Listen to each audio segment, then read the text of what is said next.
ये मृत्यु लोक है, जहां हम रहते हैं ये मृत्यु लोक है, और मृत्यु लोक में जो आएगा वो जाएगा। यहां पर कोई भी अमर नहीं है। कुछ लोगों का मानना है, कुछ लोग कह देते हैं कि हनुमान जी अमर हैं, या फिर एक विभीषण जी अमर हैं, और अश्वत्थामा अमर है। कुछ लोगों को अमरता की पदवी दे दी गई है कि गोरखनाथ अमर है, मच्छंदर नाथ अमर है। अमर तो कोई है भी। अब यदि इस बात को अपने दिमाग से सोचा जाए, अब मेरे साथ साथ अपना दिमाग भी लगाना कि अमर कैसे हैं वो बताओ। कि ये चार युग है, सतयुग, कलयुग, त्रेता, द्वापर, चार युग है। अब ये कलयुग चल रहा है। अब जब इस कलयुग का लास्ट आएगा तो सतयुग शुरू हो जाएगा।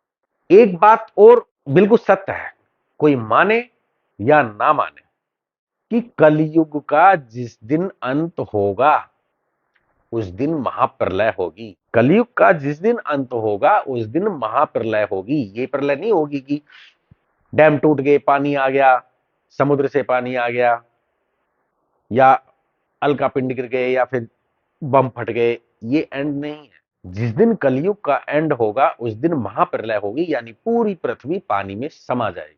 अब उदाहरण के तौर पे मैं एक छोटी सी बात बताता हूं। सतयुग की भी कुछ निशानियां हैं इस पृथ्वी पे, और नहीं है तो हमारे वेद पुराण बताते हैं, नहीं है तो हमारे वेद पुराण बताते हैं। द्वापर की भी निशानियां हैं, त्रेता की भी निशानियां हैं, और कलयुग की तो है ही है जो अभी वर्तमान में चल रहा है।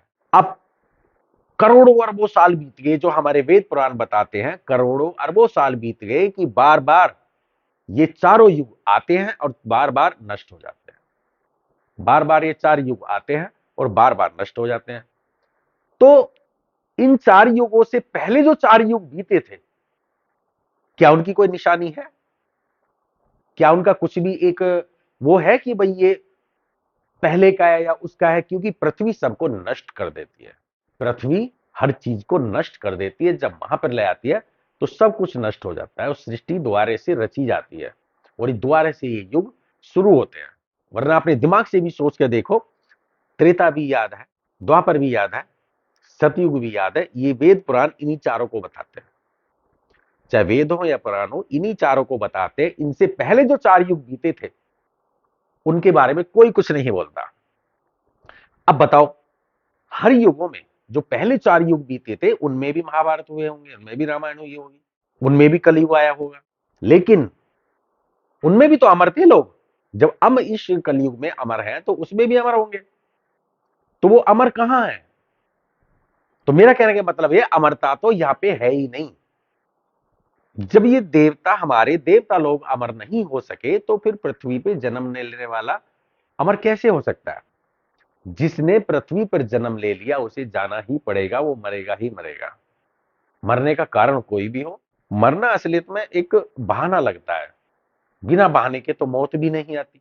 एक पेड़ ऐसा नहीं है जिससे फल टूट के ना गिरता हो, या पत्ते ना गिरते हो, या उस पेड़ का एंड ना आता हो। तो इसी तरीके से बहुत सारे उदाहरण बड़े भरे पड़े हैं कि इस सृष्टि में अमरता नाम, इस सृष्टि में अमरता नाम एक बेवकूफपंती भरा एक शब्द है, अमरता। और यदि अमर है, चलो मान लेते हैं, सपोज करो कि अमर है, तो कहां है? किसी के सामने है क्या? किसी के सामने आए? तो ये बेकार की बात है। सब युगों के हिसाब से सब नष्ट हो जाता है। अमरता तो है ही नहीं। अमर तो सिर्फ एक आत्मा है, आत्मा के अलावा कुछ अमर है ही नहीं। ना शरीर अमर है, ना ही पृथ्वी अमर है, ना ही ब्रह्मांड अमर है। सब नष्ट हो जाता है। सिर्फ एक आत्मा ही है जो अमर है, ना कभी जन्म लेती है और ना कभी मरती है। और एक निर्गुण ईश्वर है जो ना कभी जन्म लेता है ना कभी मरता है। सब उसी से निकला है, उसी में जाके समा जाना है।